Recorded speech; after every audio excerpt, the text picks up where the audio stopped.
कृष्णा हरे हरे हरे राम राम राम हरे हरे हरे कृष्णा कृष्णा कृष्णा हरे हरे हरे राम राम राम हरे हरे हरे कृष्णा कृष्णा कृष्णा हरे हरे हरे राम राम हरे हरे कृष्णाय वासुदेवाय देवकी नंदनाय नंद गोपकुमाराय गोविंदाय नमो नमः गोविंदाय नमो नमः गोविंदाय नमो नमः। एकादशी मैया की जय। भगवद गीता अध्याय 1, 2 और 3। भगवद गीता अध्याय नंबर 10 श्लोक नंबर 1, 2 और 3। बोलिए कौन बोल रहे हैं?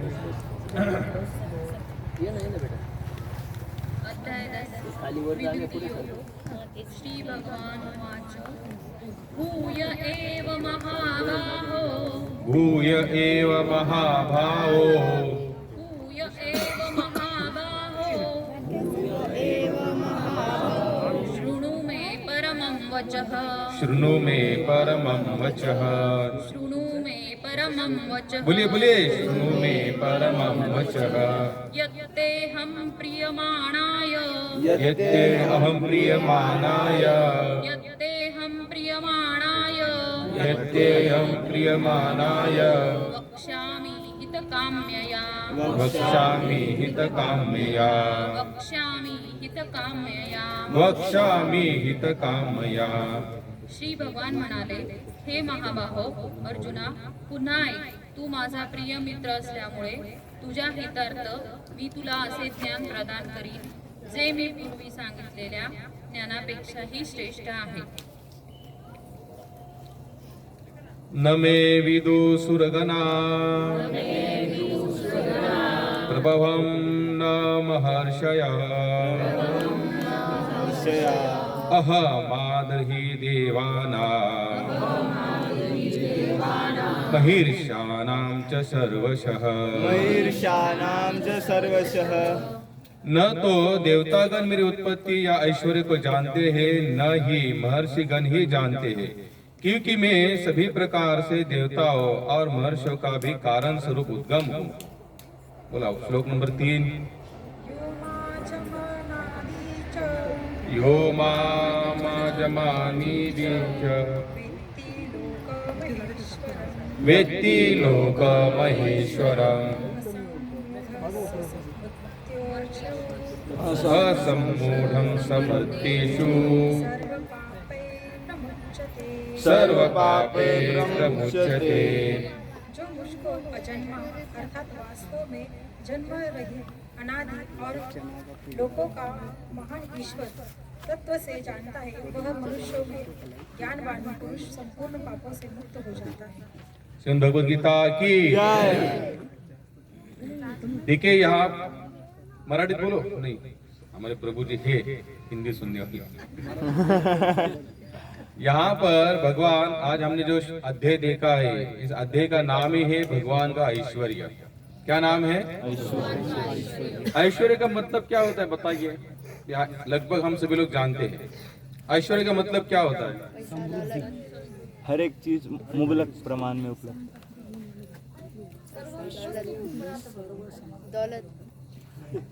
कोई धन कहता है, देखो ऐश्वर्य केवल धन का होता है ऐसा नहीं, मान का भी होता है, सम्मान का भी होता है, धन का भी होता है, प्रतिष्ठा का भी होता है। इसे क्या कहते हैं? ऐश्वर्य। ऐश्वर्य का मतलब होता है वह चीज हमारे पास में अमाप स्वरूप में उपलब्ध है। अभी हम इंसान जो ऐश्वर्य दिखाते हैं तो किस काम का है या कितना है हमारा ऐश्वर्य?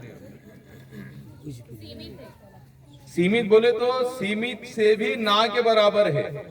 हमारा ऐश्वर्य कितना है? ना के बराबर है। और हम ऐश्वर्य का जतन भी कितने समय तक कर सकते हैं? कुछ ही समय तक, और वो भी हमें पता भी नहीं कि हमारे आंखों के सामने रहेगा या आंखों के पश्चात चला जाएगा। ऐश्वर्य के बारे में देखा जाए तो सबसे बड़ा ऐश्वर्य बताया जाता है वैसे तो भगवान का है, लेकिन जो भगवान के अपोज थे ऐश्वर्य के कारण, किस कारण? ऐश्वर्य आपको भगवान के, अगर आपके पास ऐश्वर्य है और आप भगवत सेवा में लगे हुए तो वही ऐश्वर्य आपका कल्याण करेगा।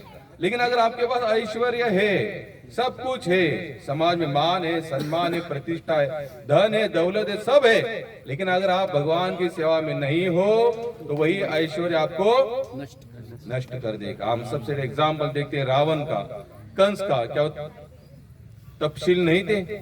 तपस्या तो कितनी बड़ी थी उनकी।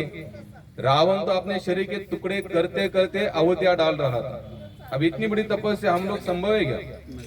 अभी हम कीर्तन शुरू करने से पहले ये हमसे भी 10 गुना ज्यादा और मेंबर यहाँ पर खड़े थे। कौन? मच्छर, बहुत सारे मच्छर। हम लगता क्या कैसे कीर्तन करेंगे हम लोग? इतने मच्छर काटते रहेंगे तो पॉसिबल ही नहीं है, क्योंकि हमारा ध्यान कहाँ जाएगा? जहां मच्छर काटेगा वहां, जहां मच्छर काटेगा वहां। आप लोगों को पता है जू में मंदिर है, इस्कॉन, अंधेरे में मंदिर है जू। आपने नाम सुना है? मुंबई में जू में एक मंदिर है। शिला प्रभुपाद जी ने जब वो जगह ली ना, वहां पूरी तरह से खाड़ी थी, खाड़ी, कुछ नहीं था वहां पर। यानी कि मच्छर, सांप, चूहे यहां तक निकलते, बिच्छू तक, पूरी खाड़ी थी वो पूरा, यानी कि गटर का पानी वो सब आता था। तो प्रभुपाद ने जब अपने शिष्यों को कहा आप जाओ वहां पर मंदिर खड़ा करो, तो कुछ शिष्य वहां पर रहे। और जब वो देखते कि रोज मच्छर काट रहे, अब बम्बई में तो मच्छर की फैक्ट्री है, और जहाँ आप कहीं यानी कि नाला गिला होगा वहां बैठेंगे तो आपको मच्छर ऐसा होगा जैसे ओ मधुमक्खी का ये होता है ना, छत्ता कैसे होता है, जब उठता है तो कैसे उठते हैं सब मधुमक्खियां छत्ता, तो उसी तरह मच्छर के भी छत्ते है वहां। तो वहां जब मच्छर काटते तो प्रभुपाद कहते ये आपकी तपस्या है। क्या कहते थे? तपस्या है। आप जितना तपस्या का मतलब होता है सहन करो। आप जितना तपस्या करोगे, तपस्या बोले तो कुछ ऐसे वैसे नहीं, जो आप सहन करते हो, सहन करने वाले जैसा नहीं है, उसे भी सहन करते हो, उसे कहते हैं तपस्या। हम लोग को लगता है कि सब कुछ अपने आप मिलते जाए और हम करते जाए और हम खुद को बाद में कहेंगे हम तपस्या कर रहे, ऐसा नहीं होता। बिना तपस्या यहाँ पर किसी को कुछ नहीं मिलेगा। हम लोगों ने भागवत का श्रवण किया है, कितने लोगों ने भागवत सुना? जैसे ब्रह्मा जी जब भगवान के नाभि से कमल प्रकट होता है और उसी कमल पर ब्रह्मा जी आते हैं, तो ब्रह्मा जी सोच रहे कि मैं क्यों आया, तो उन्होंने सोचा शायद हो सकता है ये कमल जहां से आया है वहां तक जाऊंगा तो मुझे पता चलेगा कि मैं कहां से आया और किस लिए आया। तो ब्रह्मा जी कहा जाता है कि कितनी बार अंदर चले गए, वो जो कमल की डंडी थी उसके अंदर, लेकिन उस डंडी का अंत उनको पता नहीं चला। 1000 बार अंदर बार किए, लेकिन पता नहीं। तब आकर निराश होकर उस कमल पर फिर बैठ गए और उसी समय उनको 2 शब्द सुनाई दिए, त और प। यानी कि वो 2 शब्द में आपको क्या बता रहे कि ब्रह्मा जी अगर आपको जानना है आपके जीवन का उद्देश्य क्या है, क्यों आए हो, क्यों आपका जन्म हुआ है, तो आपको क्या करना पड़ेगी? तपस्या। और आज हम बिना तपस्या से हमें सब कुछ चाहिए, कैसे पॉसिबल है? साधारण अगर हम छोटा सा परिवार अगर मैनेज करना है तो कितनी तपस्या करते बोलो? दिन रात एक कर देते। यानी कि आगे की सोच ना पीछे की ना शरीर की, कुछ नहीं, यहाँ तक कि खुद के वैयक्तिक इच्छाओं की भी हम लोग तिलांजलि देते हैं। क्यों? एक छोटा सा परिवार हमको मैनेज करना है। देखा जाए तो बहुत बड़ा परिवार थोड़ी ना है हमारा, बहुत बड़ा परिवार है क्या? बिल्कुल नहीं, एकदम छोटा सा परिवार है। 1 बच्चे, 2-3 बच्चे, 4 और 5 लोग, समाज छोटा सा होता है। बस उसी समाज के सपनों को साकार करते करते पूरा जीवन समाप्त हो जाए। लेकिन ये कब पता चलेगा कि हमारा जन्म क्यों है? जैसे ब्रह्मा जी को भी ये जानने के लिए आकाशवाणी हुई कि ब्रह्मा जी अगर आपको जानना है आपका जन्म क्यों हुआ है, आप क्यों आए हो यहाँ पर, आप क्या करो? तपस्या। तब ब्रह्मा जी ने तपस्या किया, तब जाकर उनको पता चला कि मेरे जीवन का असली लक्ष्य क्या है। तब तक यहाँ पॉसिबल नहीं है। बताइए मैं कहाँ पर था, अगर आप लोग सुन रहे तो? ऐश्वर्य। हमारा टॉपिक कहां से चला था? ऐश्वर्य। यानी कि यहाँ पर इस अध्याय का नाम ही है भगवान का ऐश्वर्य। यानी कि भगवान का ऐश्वर्य भगवान यहाँ पर बता रहे, और हम लोगों के पास भी ऐश्वर्य है। अगर वो बताना है तो हमें क्या करना पड़ता है? प्रेजेंटेशन करना पड़ता है। हमारे पास ये है, हमारे पास वो है, हमारा इतना बड़ी फैक्ट्री, इतनी बड़ी जमीन, इतने दाग रगीने, इतने हमारे पास नौकर चाकर जो भी है, इससे क्या होता है हमारा समाज के सामने? ऐश्वर्य। लेकिन अगर यहाँ पर हम भगवान का ऐश्वर्य देखें, अनंत कोटि ब्रह्मांड के नायक, शास्त्र में वर्णन आता है कि भगवान के रोम है ना, रोम जो बाल बाल होते हैं हमारे शरीर में, उसे भगवान के शरीर में बाल होते हैं, उसे रोम कहते हैं। उस रोम में से भगवान जो सांस लेते हैं ऐसा हजारों ब्रह्मांड उस रोम में चले जाते हैं, और जैसे सांस छोड़ते दूसरी ही हजारों ब्रह्मांड बाहर आते। उस हजारों ब्रह्मांडों में हर एक ब्रह्मांड में हम आप जिस भूतल पर विराजमान है ना, तो ऐसे हजारों ब्रह्मांड में ऐसे हजारों लोग विराजमान है, और हर एक ब्रह्मांड में भगवान का नित्य अवतार हो रहा है। इसलिए भगवान के लीला को क्या कहते हैं? नित्य लीला। अनंत लीला तो है, उसमें डाउट नहीं, लेकिन नित्य लीला है। नित्य लीला का मतलब क्या है? जैसे अभी हम लोग यहाँ बैठे, अभी हम कोई पूछता है कि प्रभु जी भगवत गीता को कितना समय हुआ, हम लोग क्या कहते हैं? 5,500 या 5,670, ऐसा जो भी अपना अपना एक कैलकुलेशन है, थोड़ा बहुत आगे पीछे, लेकिन उसमें हमें वहां नहीं जाना है। लेकिन लगभग 5,500 साल पहले भगवान कृष्ण इस भूतल पर आए थे। उस समय उन्होंने अर्जुन के लिए भगवत गीता, हम जिस ब्रह्मांड में रह रहे हैं इसमें भगवान श्री कृष्ण आकर अपनी लीला अवतार समाप्त करके चले गए। लेकिन एक ब्रह्मांड ऐसा है कि जहां पर भगवान श्री कृष्ण बाल रूप में चल रहे हैं। एक ब्रह्मांड ऐसा है जहां पर राम रूप में भगवान आए हुए हैं। एक ब्रह्मांड ऐसा है जहां पर वामन, नरसिंह, भगवान के अनेक अनेक अवतारों की लीलाएं अनेक अलग स्वरूपों में चल रही है। इसलिए उनके लीला को क्या कहते हैं? नित्य लीला कहते हैं। जैसे इस ब्रह्मांड में राम कृष्ण आकर अभी कौन से आएंगे? कल क्या आएंगे? तो कल क्या आकर क्या करेंगे? कली पुरुष। दुष्ट कौन है संसार में? हम। जो नाम नहीं लेता हो हम कैसे हो सकते? आप इतने यहाँ पर आए हो, दूर दूर से लोग यहाँ पर इकट्ठा हुए, इसका मतलब आपका कुछ तो प्रारब्ध है, तो आपको यहाँ पर खींच कर लाया है। तुकाराम महाराज बता, नामदेव महाराज बता दे, बहुत सुकृताची जोड़ी म्हणून या किसी को भी विठ्ठलनाथ नहीं अच्छे लगते, किसी को भगवान कृष्ण राम अच्छे नहीं लगते। एक अपने हिसाब से अच्छा लगना अलग है, लेकिन भगवान के हिसाब से भगवान हमें अच्छे लगे वो बात अलग है। उसके लिए आपका प्रारब्ध संचित ही होना जरूरी चाहिए। मुझे पता नहीं, हमारे बागुल प्रभु जी ने क्षीर सागर परिवार से हमको मिला दिया, तो मुझे पता चला यहाँ पर एक फोटो लगा हुआ है, इनके पिताजी है, क्षीर सागर प्रभु के पिताजी। यहाँ से रोज सुबह की मंगल आरती के लिए वो कहाँ चले जाते थे? टेम्पल इस्कॉन मंदिर जाते थे रोज सुबह। आप सोच सकते यहाँ से रोज सुबह वहां तक जाना। अभी हम लोग आते समय भी देखते हैं, अगर इस समय अगर रास्ते से जाना है तो कुछ नहीं है। अभी उनको जाकर कितने साल हुए प्रभु जी? कितना? 14 साल। अभी भी इस रास्ते में इतना कुछ है नहीं। अगर रात को अगर आना है, लाइट चली जाती है अगर रास्ते की, तो आपको पूरा अंधेरा है। लेकिन 14 साल पहले ये प्रभु जी यहाँ से कहाँ जाते थे? हम लोग इमेजिन कर सकते हैं उस समय तो मेरे हिसाब से कुछ नहीं होना चाहिए, ना रास्ता ना लाइट ना कुछ नहीं होने, क्योंकि अभी भी हमारे यहाँ से आगे देखते हो क्या है? अंधेरा ही अंधेरा है। तो उस समय भी क्या होगा? फिर भी वो यहाँ से वहां जाते थे। क्यों? बहुत सुकृताची जोड़ी, उनका सुकृत विश्वास तो है, उसके बिना तो कुछ भी नहीं हो सकता। अभी हम लोगों के पास भी विश्वास है, हम भी कहते ना आप मलाकत करते हैं, भजन करते हैं, लेकिन कुछ त्याग कर जाने की बारी आती है तो हमारा विश्वास कमजोर हो जाता है। तो हमारा विश्वास कैसे है? कमजोर वाला विश्वास है, ऐसा परफेक्ट दृढ़ विश्वास नहीं है। कैसे नहीं है?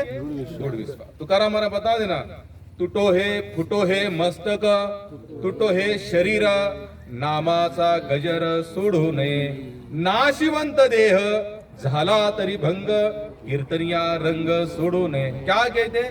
शरीर समाप्त हो जाए, मस्तक फूट भी जाए, शरीर गल जाए या सड़ जाए, फिर भी हरि का भजन छूटना नहीं चाहिए। और उनका देह छूटा कैसे?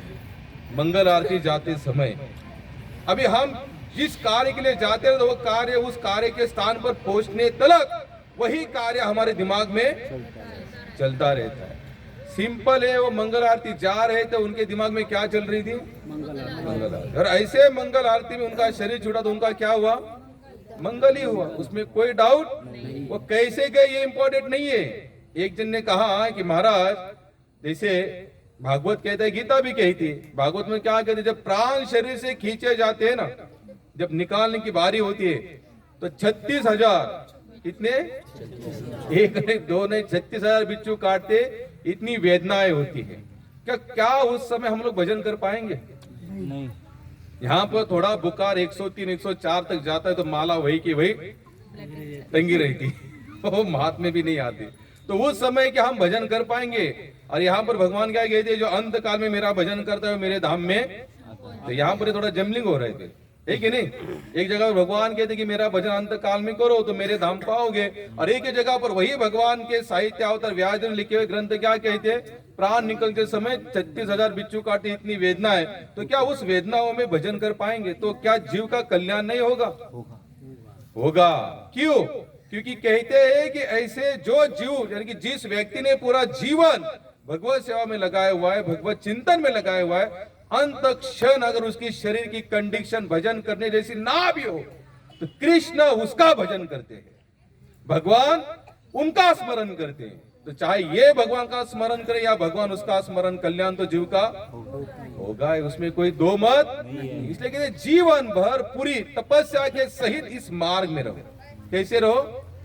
तपस्या के सहित मार्ग में रहना ठीक है, उठना जाना हंसना खेलना, दो बातें कृष्ण की कहना, दो बातें अपने घर की कहना, यहाँ तक ये संग बहुत अच्छा लगता है।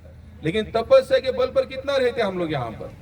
नहीं रहना चाहिए। एक सचमुच ऐसे व्यक्ति को हम सबको प्रणाम करना चाहिए कि ऐसा व्यक्ति जो सुबह यहाँ से 4:30 बजे, शायद 5 बजे मंगल आरती होती प्रभु जी, मुझे पता नहीं, 5 बजे ना, तो कम से कम उनको यहाँ से 4:30 सवा 4 बजे तो निकलना चाहिए था। लेकिन ऐसे इसमें उनका शरीर शांत हुआ तो जरूर नो डाउट उनको 100% वैकुंठ की गति प्राप्त है, उसमें कोई शंका दुमत नहीं है। तो इस संसार में लगना है तो क्या करो? तपस्या के साथ रहो। आप यहाँ पर फिर हमारे टॉपिक पर आते हैं। कौन सा टॉपिक चल रहा था हमारा? ऐश्वर्य। हम लोगों का ऐश्वर्य कितना है? बहुत सीमित है, और जो है उसकी भी कोई गारंटी नहीं है कब तक टिकेगा, कितने दिन तक चलेगा, और कितने दिन तक अपने साथ में रहेगा। इसलिए भगवान का यहाँ पर गीता में श्लोक है, अध्याय इसका नाम है भगवान का ऐश्वर्य। क्यों, क्या होता है ऐसा, इसको नाम क्यों दिया गया होगा भगवान का ऐश्वर्य? क्योंकि संसार में हम किसी व्यक्ति का ऐश्वर्य देखते हैं ना, तो उस व्यक्ति के प्रति मन में एक अटैचमेंट होती है कि नहीं? समझो अगर हम किसी बड़े धनवान व्यक्ति के घर में जाते हैं, उसके घर के बाहर मर्सिडीज लगी हुई है, BMW की ऑडी लगी हुई है, रॉयल्स रॉयल लगी, यानी कि हर एक गाड़ी लगी हुई है, कम से कम 50-60 करोड़ का तो केवल गाड़ियों का भंडार है। फिर घर में हम लोग प्रवेश करते हैं तो दरवाजा, सोफे, किचन, रूम, ये सब कुछ बड़ा बड़ा दिखता है। तो ऑटोमेटिक हमारे मन में क्या होता है? उस व्यक्ति के लिए एक अलग से, क्यों, क्या देखा हमने? ऐश्वर्य देखा। जैसे अटलांटा, वो काय नाव आहे अटलांटा ना, एंटिलिया, अटलांटा एंटिलिया। मुकेश अंबानी का घर है, 600 तो कार पार्किंग है वहां पर। कितनी? 600 तो कार पार्किंग है। एक बार अभी आता है कभी कभी लेख, उनके घर का ऐश्वर्य बताया जाता है, तो बोले वहां पर थिएटर है, कम से कम 2 हेलीपैड उस घर के ऊपर उतर सकते हैं, कम से कम 1001 तो नौकर चाकर है वहां पर। जब वो ऐश्वर्य पढ़ते हैं तो मन में कहीं ना कहीं ये जरूर भाव आता है, बाप रे इतना बड़ा। अब उसकी बेटी की शादी हुई, लोग कहते 5,000 करोड़ तक खर्चा। तो कुछ सेलिब्रिटी वहां पर आए थे, उनको 2-2 करोड़ की तो घड़ियां दी। कितनी? 2-2 करोड़ की घड़ियां। जो कुछ बाहर से सेलिब्रिटी आए थे उनको कम से कम किसी को 50 करोड़, किसी को 60 करोड़, ऐसी उनकी क्या थी कीमत। अब ये सब देखने के बाद कहीं ना कहीं मन में जरूरत, क्योंकि ऐश्वर्य देखने के बाद अपने आप मन में उस व्यक्तिमत्व के प्रति कहीं ना कहीं एक भाव अलग से निर्माण होता है। तो भगवान ने इस अध्याय में अपना क्या बताया है? ऐश्वर्य बताया। क्योंकि इस ऐश्वर्य भगवान कहते हैं, अर्जुन इस संसार में जो कुछ तुम्हें नजर आ रहा है ना, ये सब मेरा है। किसका है?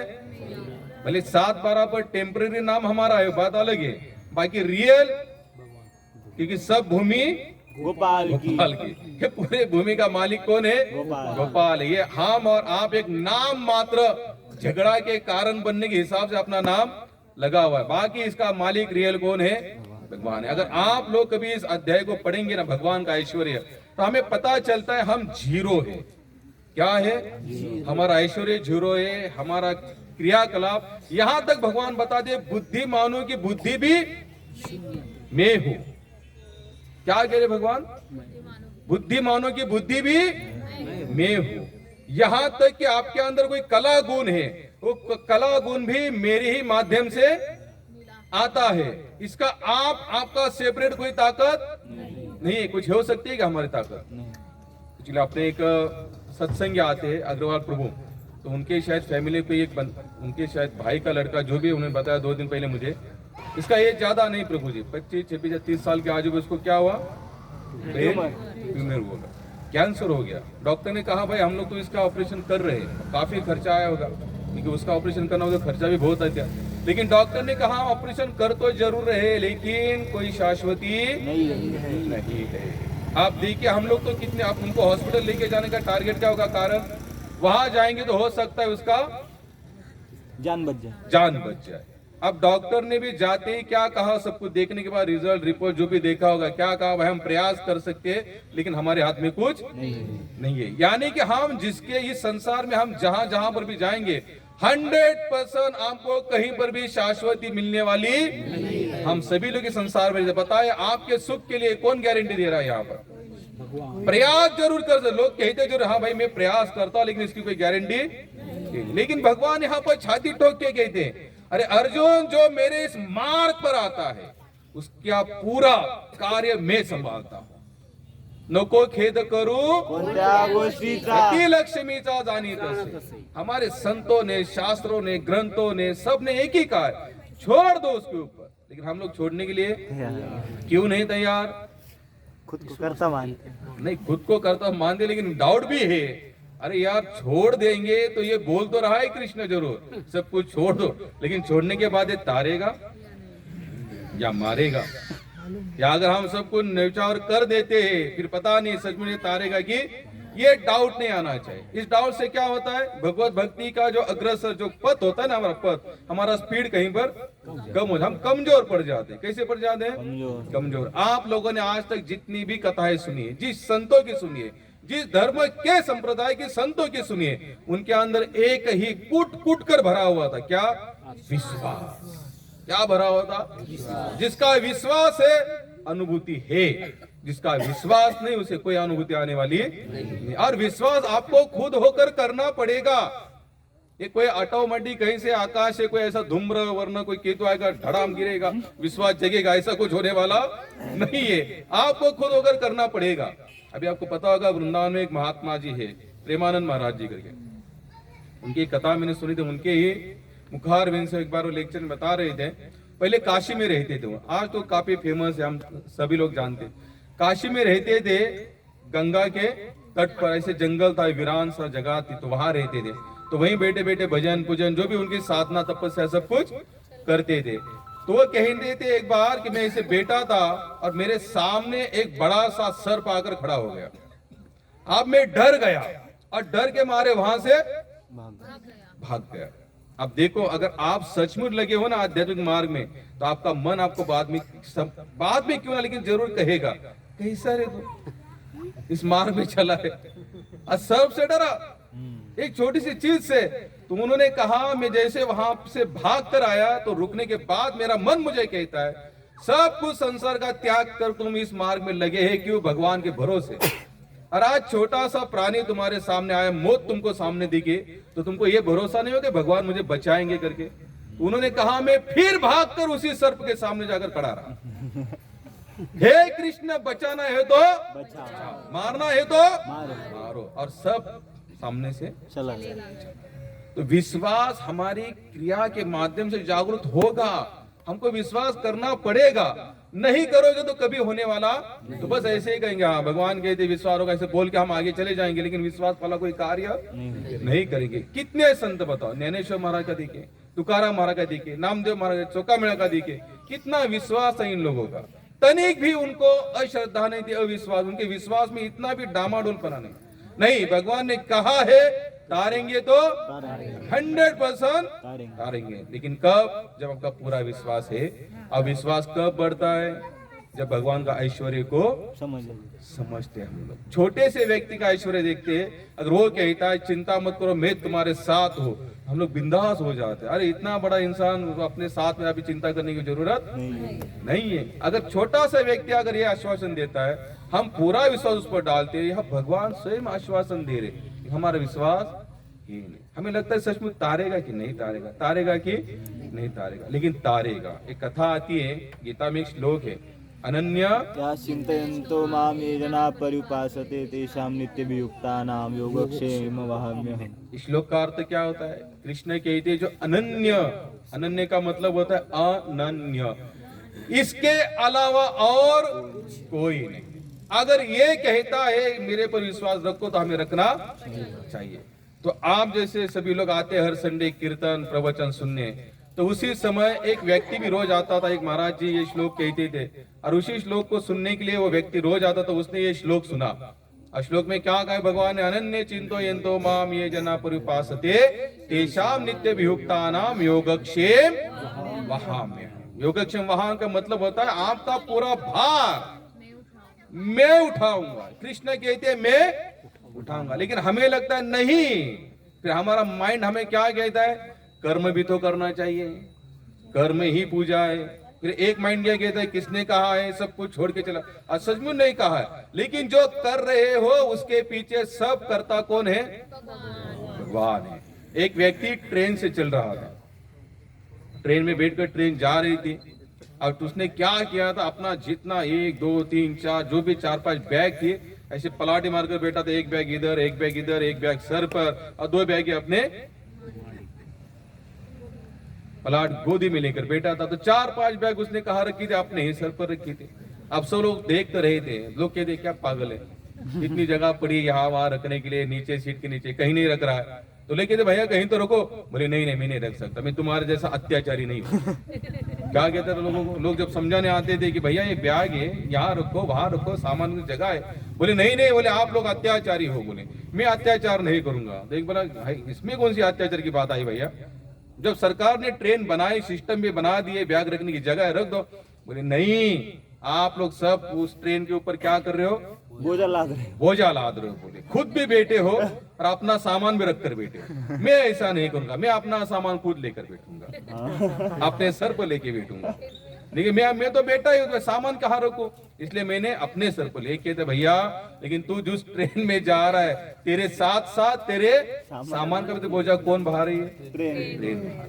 हमारी ऐसी अवस्था हो चुकी है, हमें लगता है मैं कुछ करूंगा तो कुछ होगा, अगर मुझे कुछ हुआ या नहीं किया तो सब कुछ नहीं होगा। महाराज ये सपने हमसे पहले भी हजारों लोगों ने देखे थे, हम है इसलिए कुछ अरे मर के देखो महाराज कितने मरे, कुछ बन पड़ा है क्या पीछे, किसी का घरदार प्रपंच कुछ नहीं, अपने हिसाब से सब चल रहा है। तो वो सत्संग में जाता तो उसने श्लोक सुना, अनन्य चिंतयन्तो माम ये जना पर्युपासते तेषां नित्य वियुक्तानां योगक्षेम। बस अभी इसने श्लोक को अपने मन से गाढ़ बांध दी। इसने कहा बस भगवान कहते जो अनन्य मेरा भजन करता है, जो अनन्य मेरा चिंतन करता है, उसका सब भार में उठा दो। अब ये दिन रात क्या करने लगा, हरे कृष्णा कृष्णा कृष्णा हरे हरे, हरे राम राम राम हरे भजन करने लगा, और कुछ नहीं करता। लोग कहते कुछ काम करो, हरे कृष्णा कृष्णा कृष्णा हरे हरे, हरे राम राम राम हरे हरे। अब इसने काम धंधा लगभग ना के बराबर हो गया उसका, लेकिन गीता के प्रति पूरा विश्वास था। गीता को नित्य पठन करता था, आध्यात्मिक क्रिया फुल दबाकर कर रहा था, पूरी तरीके से कर रहा था, एक क्षण भी इधर उधर उसका हो नहीं रहा था, कंटिन्यू भगवत चिंतन कर रहा था। अब भाई आप देखो, आप एक बात आप अपने मन से गाढ़ बांध लेना, आप जिस समय भगवान पर पूरा भरोसा रखोगे तो भगवान भी आपको टेस्ट करना शुरू कर देता है, और उसका टेस्ट करने का सिस्टम बहुत अलग थलग है। वो पूरा निचोड़ लेता है, क्या करता है, पूरा कुछ नहीं बचाएगा। मीन्स क्या निचोड़ लेता है, आपका अहंकार निचोड़ लेता है। क्या निचोड़ लेता है, अहंकार। क्योंकि जो कर्तापन का अहंकार जब तक मन में है तब तक भगवान की कृपा अनुभूति आप ले नहीं सकते। और भगवान निचोड़ने का मतलब करता है ऐसा नहीं हमको दुबला पतला बना था, ऐसा कुछ नहीं, लेकिन आपका अहंकार मेरा का जो अहंकार पूरा खींच लेते हैं। और वो खींचते समय आपको क्या करना पड़ेगा, भगवान को आपको इस संसार से पूरी तरह से विरक्त करना पड़ेगा। जब हम संसार से विरक्त होंगे तब जाकर तो पूरा विश्वास वहां पर, अन्यथा हमारा विश्वास होने वाला नहीं। अब इसका पूरा भरोसा था, अभी हमेशा कीर्तन चिंतन भगवत गीता पठन साधु का संग संतों का संग करता था। अब करते करते अब उसका यहाँ वहाँ जो घूमना बिमना था वो सब बंद हो गया। अब घर में आमदनी तो थोड़ी बहुत तो चाहिए कि नहीं, अगर आमदनी नहीं होगी तो घर कैसे चलेगा। अब तो भाई कहते थे कि भैया थोड़ा तो कुछ हाथ पे हिलाओ, काम काज करो, काम काज दो पैसा आएगा उस पर ठीक है भजन करो, लेकिन थोड़ा बहुत पैसा कम काम भी करो। हमारे पिताजी हमको हमेशा कहते थे भैया भजन कर लेकिन थोड़ा बहुत काम भी कर। सोचा काम तो कर ही रहे हैं ऑलरेडी, भजन करना कुछ काम नहीं है क्या? बड़ा कितने लोगों को लगता है भजन भी काम है? देखो हमारे अंदर कोई विश्वास नहीं है। बताइए भगवान का नाम लेना काम है कि नहीं है? तो कितने लोग करेंगे ये काम? इस फैक्ट्री में आने के लिए कोई आधार कार्ड पैन कार्ड नहीं लगता, यहाँ एजुकेशन का कोई कार्ड नहीं लगता। ये थे अनाड़ते बड़े तुकाराम महाराज बता दे, इस मार्ग में जितना अनाड़ी, अनाड़ी का मतलब ऐसा नहीं कि लिखना पढ़ना नहीं, ये नहीं। अनाड़ी का मतलब होता है कि हे कृष्णा सब कुछ आप ही करते, मैं कुछ कर नहीं सकता, ये इस भाव को कहते अनाड़ते बड़े। तो यहाँ पर ये लग गया इसने ये एक ही कहता था भाई भगवान कहते जो मेरा भजन करता है उसका पूरा भार मिटा, मेरा पूरा मैं उनका भजन कर रहा हूं तो मेरा भार वो उठाएंगे। तो भाई संसार ऐसे लोगों को एक दो बार समझा दे, बाद में संसार अपने लेवल पर उतर आता है। चलो घर से बाहर, बहुत भगवान भगवान भगवान चल रहा है ना, निकलो अभी, देखते तुम्हारा भगवान तुमको कब तक खिलाता है, कब तक तुम्हें पालता है। इसका फिर भी विश्वास एकदम पक्का था। तो पत्नी को लेकर बाहर निकल गया। अब बाहर निकल गया तो भाई ऐसे लोगों का स्थान ही क्या होता है, आश्रम मठ, नहीं तो फिर किसी वीरान जगह पर चले जाओ। तो इन्होंने अपनी एक नदी के तट पर अपनी कुटिया बना ली और अपना भजन पूजन जो छोटा मोटा सामान था वो सब लेकर आए। तब यहाँ पर भी कितने दिन चलेगा भाई, कुछ तो चाहिए ना आमदनी, कुछ आमदनी नहीं है तो कैसे चलेगा। लेकिन भगवान चलाते हैं, ये विश्वास होना चाहिए। इस संसार का आप देखिए रिजल्ट क्या है। ज्ञानेश्वर महाराज को लोगों ने भिक्षा नहीं दी तो क्या उनका खाना पीना बंद हो गया? भगवान अरेंजमेंट करते थे। उन्होंने एक बार पितृ पक्ष में महाराज जेवण असतं ना, त्याला काय म्हणतो आपण हिंदी में, प्रभु हिंदी में क्या कहते हैं, जो माता पिता के नाम से जो पितृ पक्ष में हम लोग जो खाना खिलाते सभी लोगों को, श्राद्ध कर। तो ज्ञानेश्वर महाराज ने एक बार श्राद्ध करने की विधि विधान से सब किया और पूरे गांव को आमंत्रित किया, कोई नहीं आया। क्यों? क्योंकि उनको उस गांव ने समाज से बहिष्कार कर दिया था। अब क्यों नहीं आया तो कोई नहीं आएगा क्या?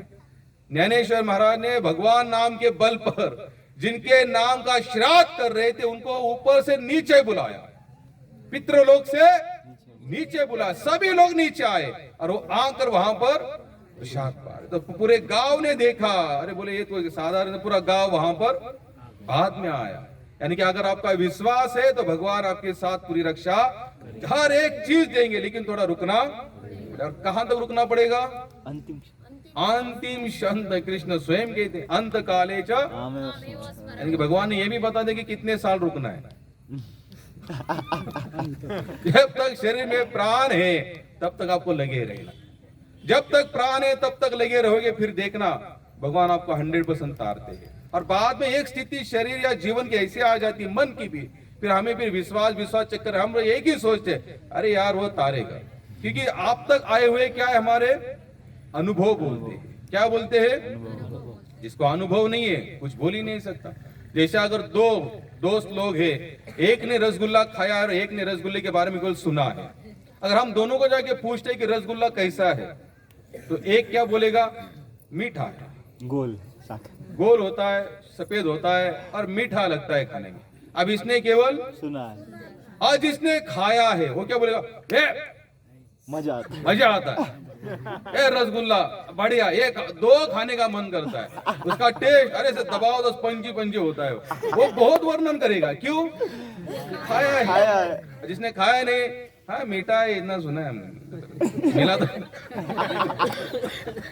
तो जिसका अनुभव है यहाँ पर, इतने अनुभव यानी कि जहाँ, इसलिए संत भी कहते हैं जो अनुभव सिद्ध महात्मा है उनके साथ रहो, फिर देखो आपका भी अनुभव कितना जागृत होगा। विश्वास जागृत करने के लिए जिसका विश्वास जागृत है उनके साथ में रहकर देखो, फिर देखो अपने आप विश्वास अपना भी बढ़ते जाता है। क्योंकि संग बहुत बड़ा काम करता है संसार में। अगर आप भक्तों के संग में हो तो भगवत भक्ति के प्रति मन में लालसा निर्माण होती है। जैसे आप भक्तों का संग छोड़ दो, थोड़ा सा आप संसारी लोगों के साथ में रहो, तो अपने आप विश्वास कम भी होते, या तो फिर अपनी स्थिति इतनी होनी चाहिए कहीं पर भी जाए विश्वास की मात्रा कम नहीं होनी।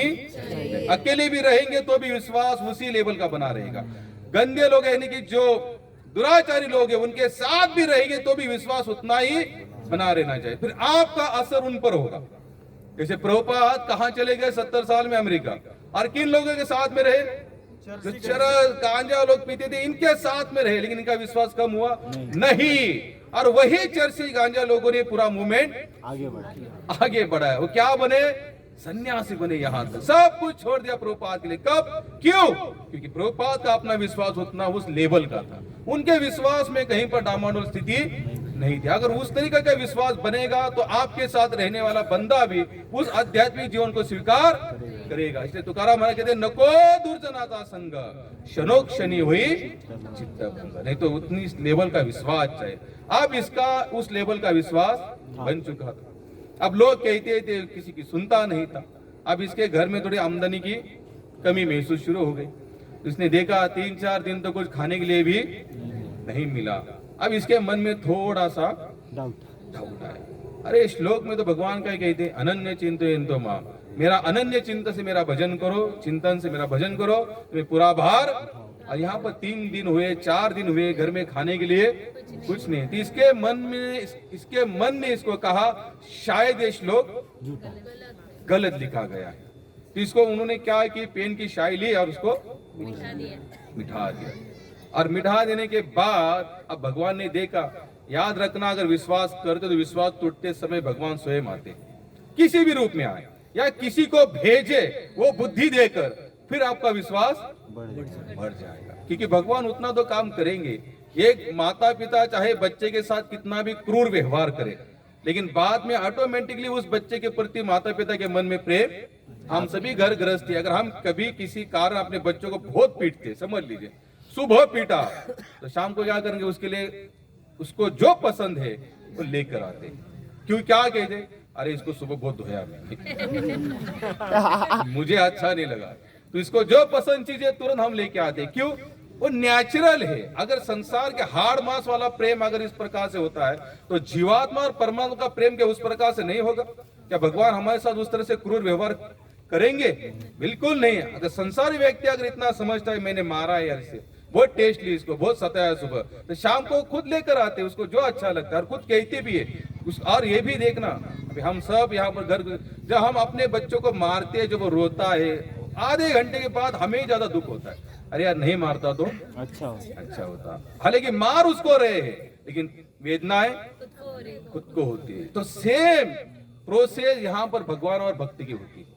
जब भक्त किसी कारण वो स्ट्रगल करता है तो भगवान को भी देखा नहीं, लेकिन भगवान सोचते इसको थोड़ा सा टेस्ट करना पड़ेगा, क्योंकि तब तक ये पूरा शरण जाएगा। जब इन्होंने शाय लेकर उस श्लोक को थोड़ा सा कट कर दिया, तब भगवान एक बाल रूप में आए। अब ये तो उस समय कहाँ थे? गंगा के तट पर थे। जो श्लोक के ऊपर शाही उन्होंने फेरी, तो यहाँ पर भगवान एक बाल रूप में आए।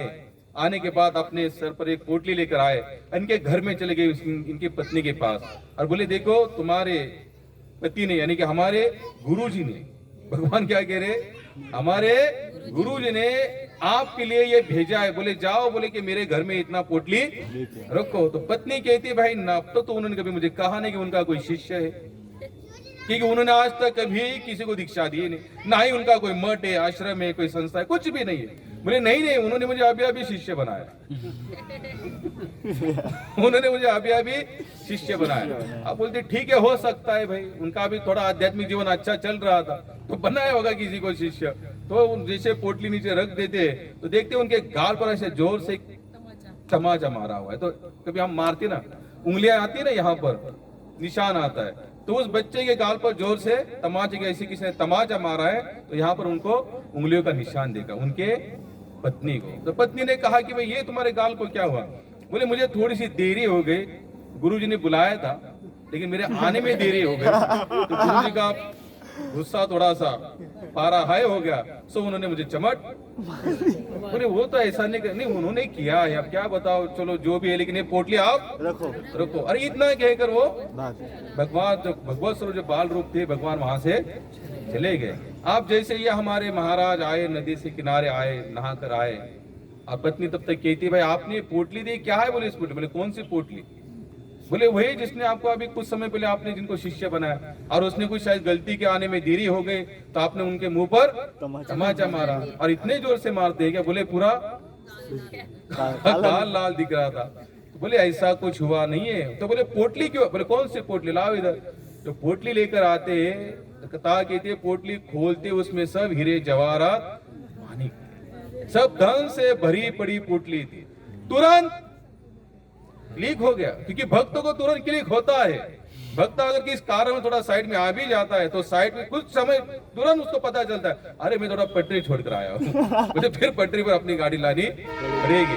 तो तुरंत वो क्या करते हैं, समझ जाते कि ये दूसरे तीसरे कोई नहीं थे, स्वयं भगवान ही यहाँ पर, और उसी समय में उसी स्थान पर एकाग्र हो जाते। बोले तुमने मेरे पत्नी को दर्शन दिया, मुझे क्यों नहीं दिया? हालांकि स्ट्रगल तो मैंने किया पूरा, और दर्शन इनको दिए। बोले मैं फिर से वही प्रण लेता हूं, जब तक आप फिर से वही रूप में मेरे सामने नहीं आते, मैं अन्न और पानी को भी ग्रहण नहीं करूंगा। तब जाकर भगवान कथा कहते 3 दिन के बाद भगवान को आना और उनको दर्शन दिया। तो वो कहते क्षमा करना महाराज, मैंने आपके ऐश्वर्य पर थोड़ा सा संकोच किया, संदेह व्यक्त किया। बोले ऐश्वर्य पर कभी संदेह व्यक्त मत करना, भगवान किसको नहीं तार रहा है। अब यहाँ पर इतना अंधेरा है, समझ लीजिए। अब कितने प्राणी वहां पर घूम रहे होंगे, सर्प, बिच्छू, कीट, कितने पता नहीं कितने सारे होंगे। जैसे अभी हम लोग सब घर में बनाते खाते हैं, दुकान से लाते हैं, यहाँ वहां से लाते हैं, सब कुछ जमा करते हैं, सब सिस्टम है। मनुष्य जीवन की क्या है? पूरी एक मनुष्य देह छूटने के बाद, छोड़ने के बाद जितने भी प्राणी इस भूतल पर नजर आ रहे हैं, किनके पास क्या सिस्टम है?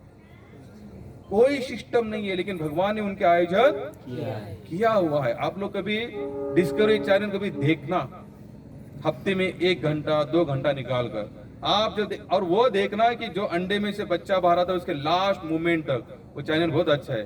हर प्राणी की पूरी लाइफ स्टोरी बता दे, वो कैसे बाहर आता है, कैसे चलता है, कहाँ खाता है, कैसे बचता है, क्या क्या करता है, भगवान ने कैसे उसको कला दी। अब देखो मछली का बच्चा जैसे बाहर आता है तो तुरंत तैरना सीख जाता है। उसको कोई जाना पड़ेगा, स्विमिंग कोर्स करना पड़ेगा? नहीं, कुछ नहीं।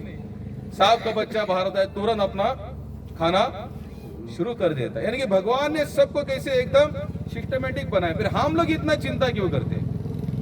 क्योंकि हमारे अंदर कर्तापन का कहीं ना कहीं दोष, गंध आ रही है, हम कुछ कर रहे हैं, ये सोच कर करना जरूर चाहिए, लेकिन उस करतेपन के पीछे यही सोचना चाहिए, जो भी मैं कुछ कर रहा हूं, मेरे हाथों से जो भी कुछ हो रहा है, ये मैं नहीं कर रहा, ये कौन करवा रहे?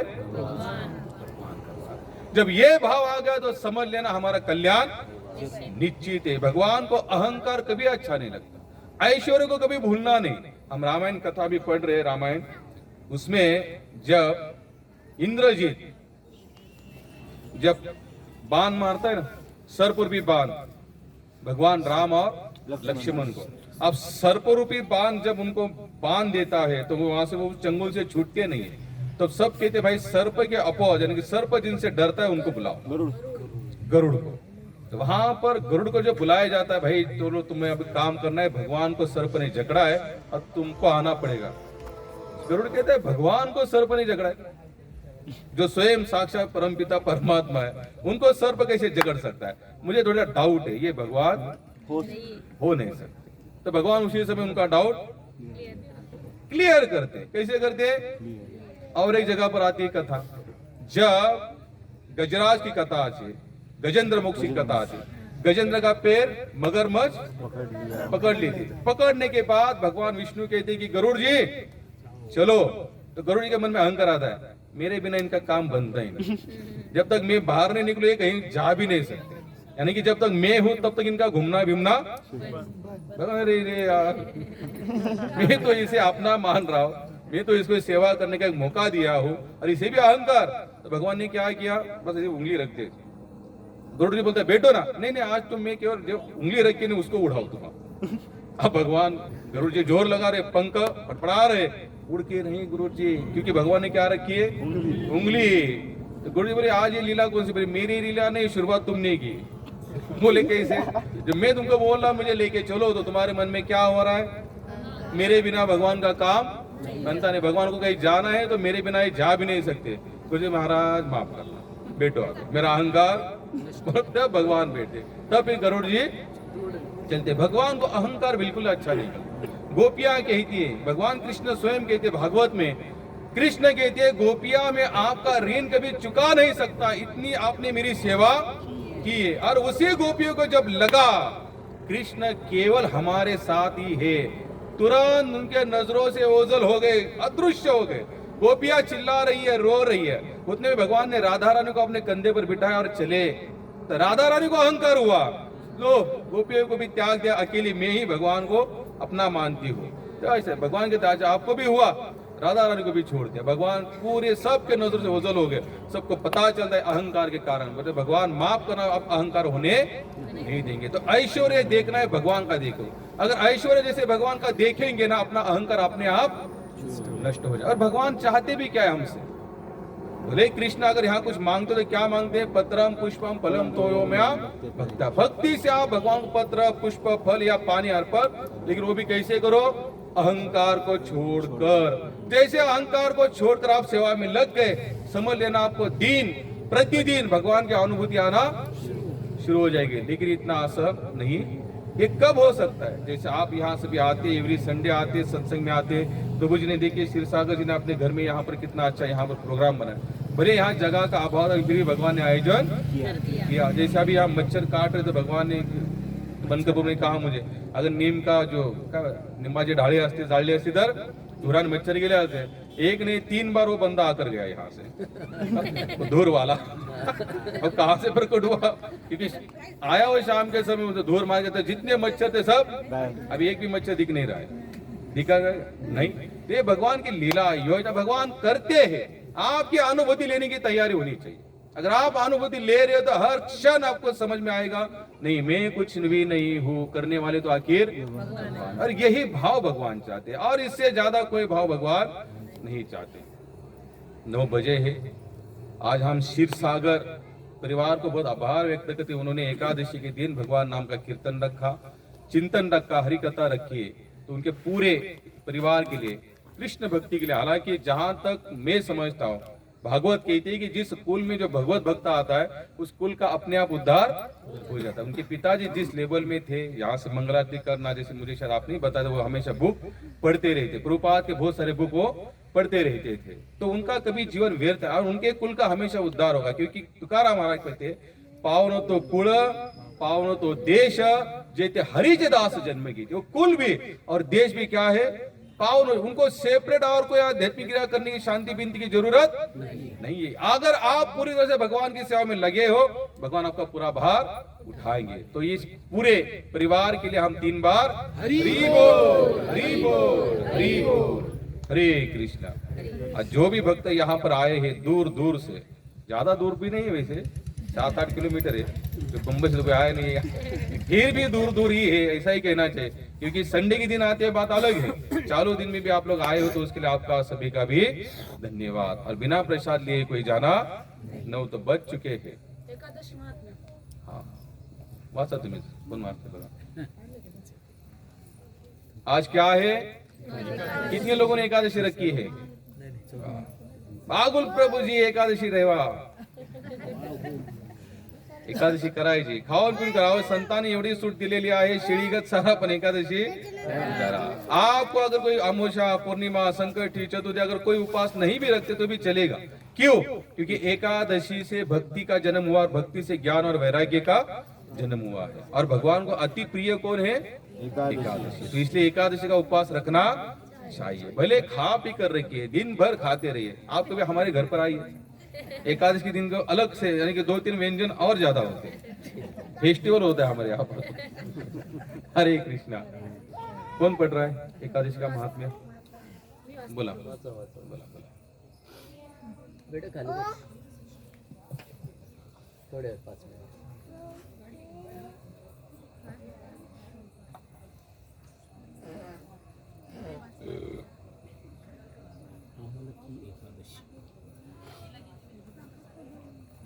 हरे कृष्ण. आंबलिका एकादशी या एकादशीच्या पवित्र व्रत विष्णू लोकाची प्राप्ती करून देणारे आहेत. हिंदू धर्मामध्ये एकादशीला फार महत्व आहे. एका वर्षात 24 एकादशी येतात. जेव्हा अधिक महिना येतो तेव्हा याची संख्या 26 असते. प्रत्येक एकादशीचे विशेष महत्व आहे. यातील एक म्हणजे आंबलिका एकादशी होय. आंबलिका म्हणजे आवळा. जसे नदीमध्ये श्रेष्ठ स्थान गंगेला नदीला आहे, देवामध्ये श्रीहरी नारायणजींना श्रेष्ठ स्थान आहे, तसेच आवळ्याला शास्त्रामध्ये श्रेष्ठ स्थान प्राप्त झाले आहे. नारायणजींची सृष्टी रचनेच्या ब्रह्माजींनी जन्म दिला. त्यांनी सृष्टीची रचना केली तेव्हा आवळ्याच्या वृक्षाला सुद्धा जन्म दिला. आवळ्याचे झाड हे पूजनीय आहे. त्याच्या प्रत्येक अंगात ईश्वराचे स्नान आहे. पण एकादशी का करतात? कुंतीनंदन विजया एकादशीचे महात्म्य ऐकून आनंदित होते. धन्य होते ते. विजया एकादशीचे महात्म्य ऐकल्यानंतर कुंतीनंदन भगवान श्रीकृष्णांना विचारतात, फाल्गुन महिन्यातील